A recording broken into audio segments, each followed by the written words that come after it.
nous sommes à Séville, en Espagne, on est au mois d'octobre. Nous sommes là pour la présentation de l'opéra Judith, tout n'avancera pas. Il s'agit d'un projet assez particulier, car il s'agit d'un opéra de poche, c'est-à-dire un opéra avec un très petit format. Soprano, avec une chanteuse japonaise, une guitare classique, ou guitare espagnole, et un violon. L'histoire de l'opéra est assez simple. C'est l'histoire d'une femme qui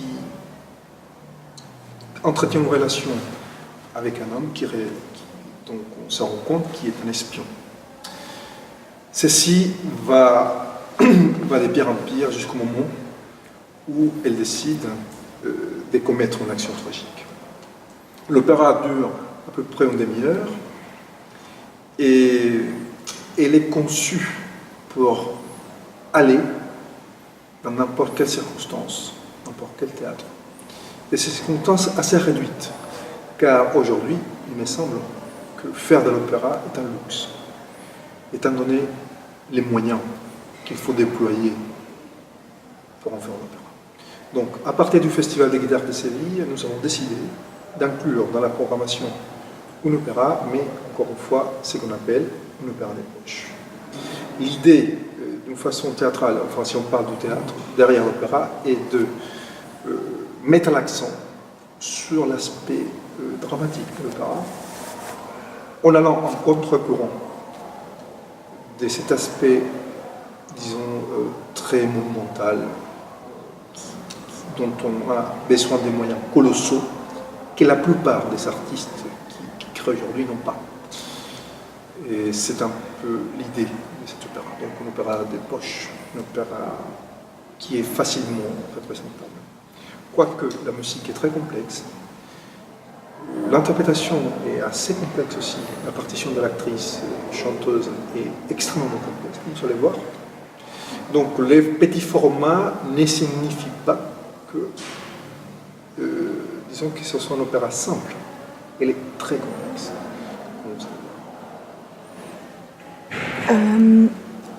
Ahora, ¿puedes solamente decir otra vez énfasis de qué se trata en la ópera?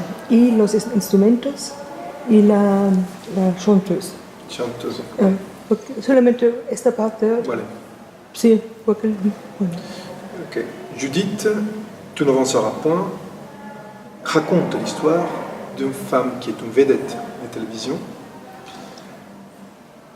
qui est derrière la campagne aux sélections d'un candidat aux sélections de la Floride, du Sénat de la Floride.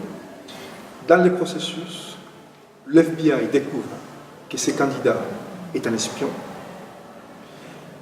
Ceci entraîne le fait que Joe, le personnage de sénateur, va involucrer Judith dans un cas d'espionnage duquel il ne faut pas partie.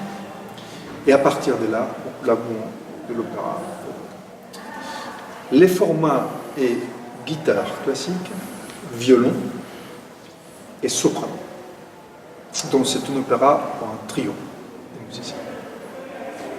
Y por último, luego lo hacemos todo en español porque él también tiene que entenderlo para el montaje. ¿Qué es una ópera de poche? Un opéra de poche est une opéra qui est faite avec, pour utiliser l'expression de Grotowski, c'est un opéra pauvre, c'est-à-dire on maximise, on redirige les outils que nous avons vers les dramatiques. On met l'accent sur le dramatique, sur l'aspect dramatique de l'opéra. Donc, un opéra de poche, c'est une opéra qui est faite pour le drame, en tant que tel, pour la mise en scène, pas pour les côtés spectaculaires de l'opéra. Donc, on réduit au maximum l'aspect spectaculaire en fonction de l'aspect dramatique.